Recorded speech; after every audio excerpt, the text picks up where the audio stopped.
안녕하세요. 네. 네, 오늘 재판 내용에 대해서 많이 궁금해 하시거든요. 네. 그래서 예, 먼저 오늘 많은 분들이 오늘 아침 새벽에도 8천 명 넘게 계속 기도해 주셔서 정말 좋은 결과가 나온 것 같습니다. 네.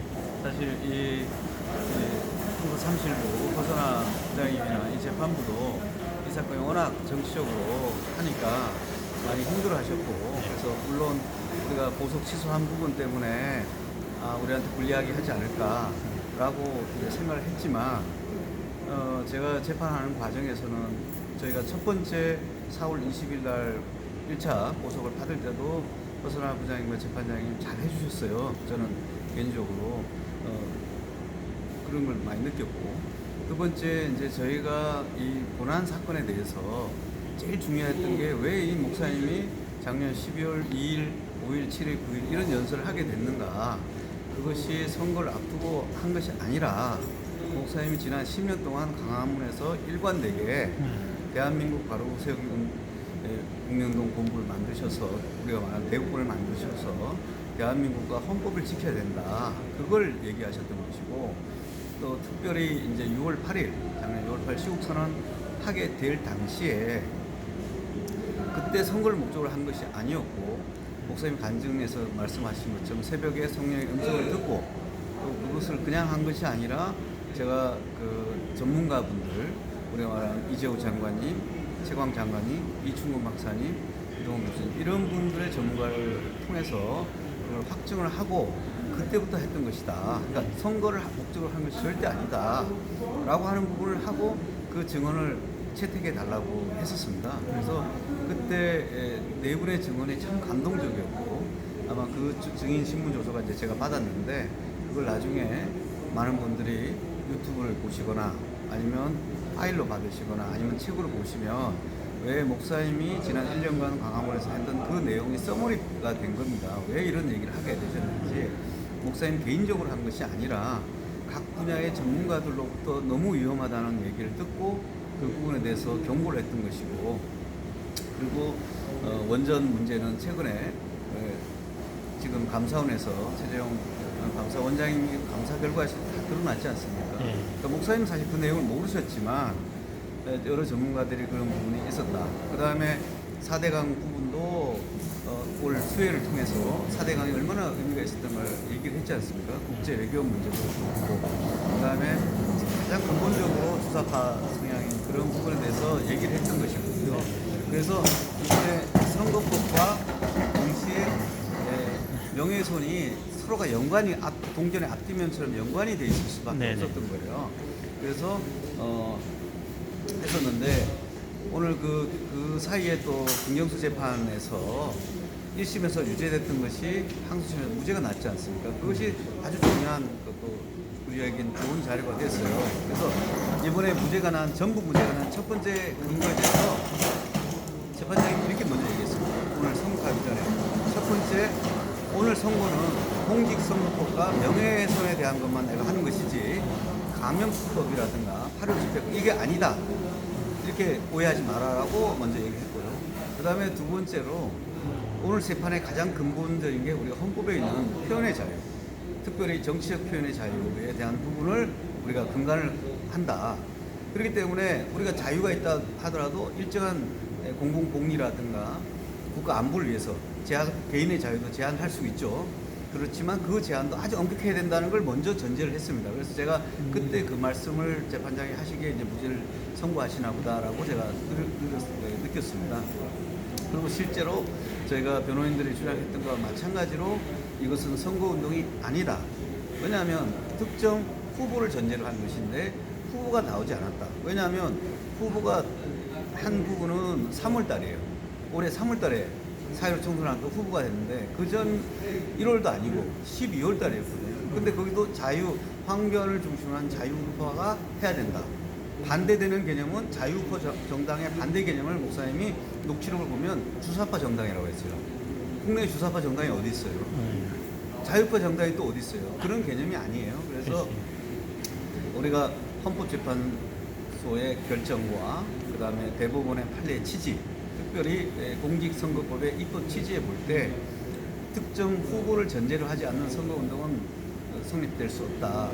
그런데 목사님이 하셨을 그 당시에 후보가 없었다. 그리고 더 나아가서 황교안 대표라고 하는 분도 비판을 했었고 바로 직후에 자유한국당 당 자체가 없다. 그러니까 자유한국당이라는 게 방점이 찍히는 것이 아니라 황교안과 자유한국당을 중심으로 한 자유우파 정당이 핵심이었던 거예요. 판사는 그 얘기를 하신 거예요. 그래서 그런 당의 개념이 아니었다.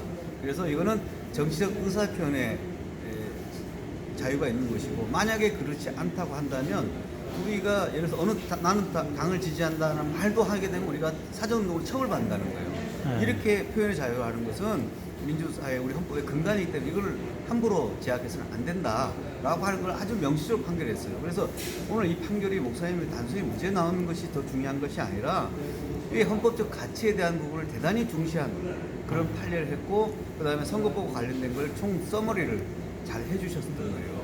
그 다음에 두 번째로 명예훼손 부분에 대해서 문제가 됐었거든요. 그러니까 문재인 대통령의 간첩 같다 또는 공산화를 하려고 한다, 시도한다, 이 두 가지 표현이었는데, 우리가 이제 재판장님도 그런 거예요. 간첩이라는 용어를 보면, 사전적 용어를 보면 적국을 이롭게 해서 기밀을 빼내서 주는 이런 행위를 간첩이라 하는데, 우리가 남북이 대치되는 이런 상황에서 그 간첩의 개념은 사전적 개념이 아니다.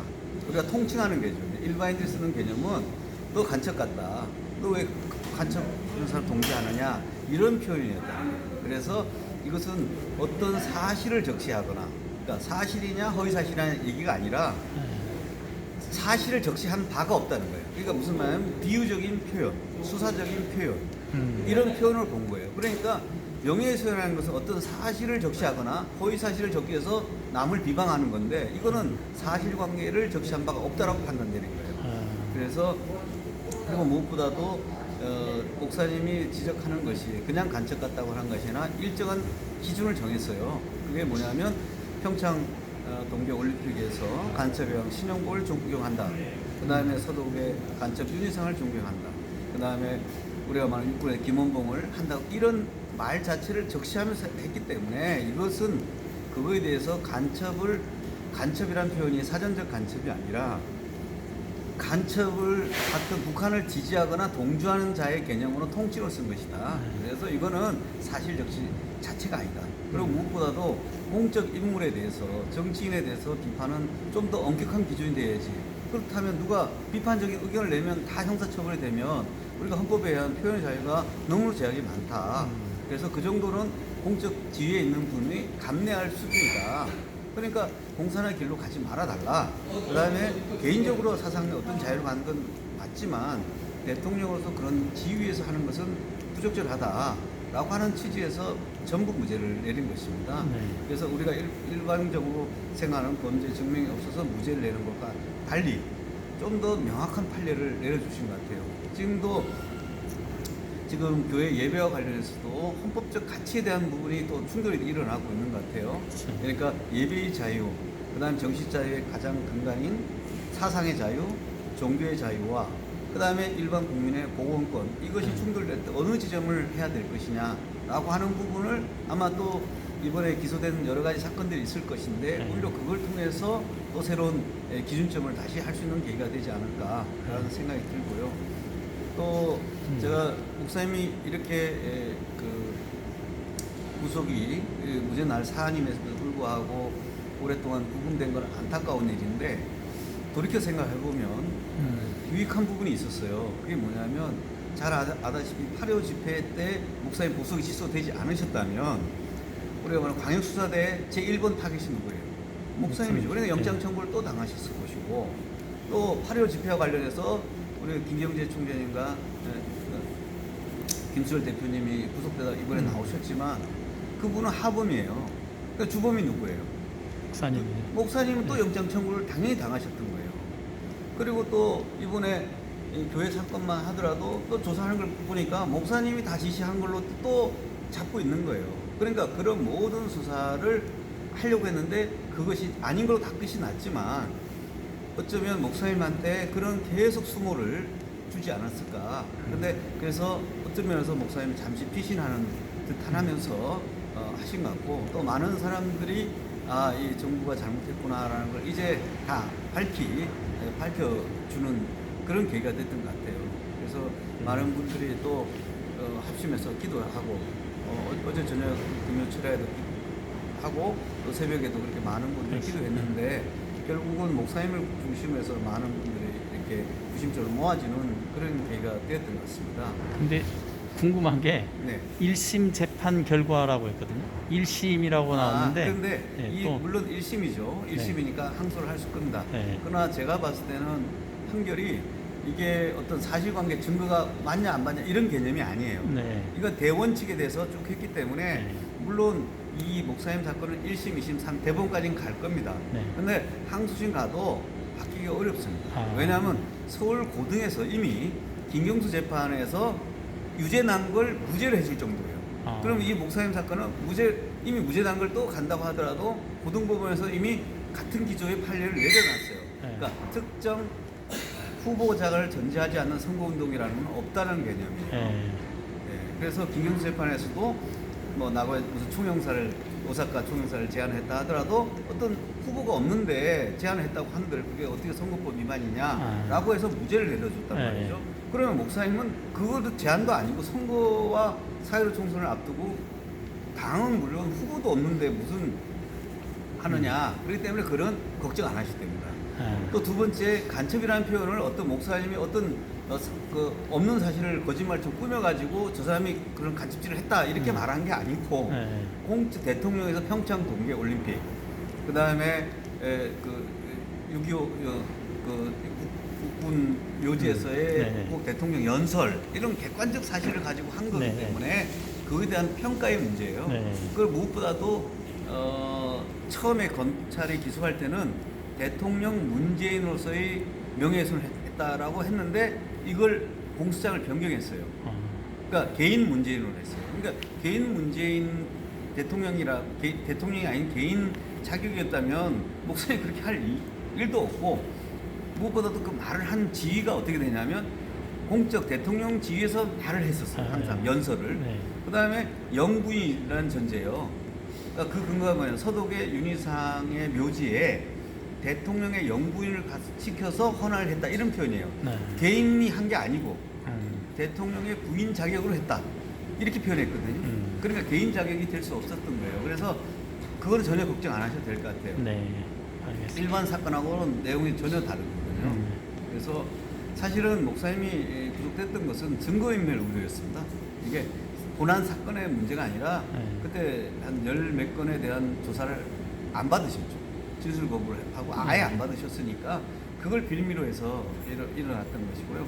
그 다음에 재판부에서도 공소기각 주장에 대해서 뭔가 특혜성으로 김용민 평화나무가 한 것은 정말 이례적이거나 그런 건 있지만 그렇다고 해서 위법까지는 공소기각은 하지 않았지만 그래도 누가 그 판결을 읽어보면 어떻게 이렇게 해줄 수 있나라고 할 정도 위법하지는 않지만 너무나 편파적으로 부당하게 한 개인이 고발하는데 나서서 그렇게 고발도 하자마자 바로 수사를 해주고 이렇게 하고 녹취록 500만 원을 국가도로 다 해주고 아주 이례적이거든요. 이제 그런 행위가 드러난 부분은 다 이렇게 판결을 판시가 됐어요. 그러니까 좀 더 구체적인 걸 오늘 재판부가 자세히 설명해 주셨는데 제가 이제 듣고 왔고 조만간 이제 판결이 나오면 그것을 또 이렇게 요약된 부분을 쟁점을 해주면 또 알게 되실 것 같아요. 네, 고맙습니다. 네, 수고하셨습니다. 네. 고맙습니다. 네.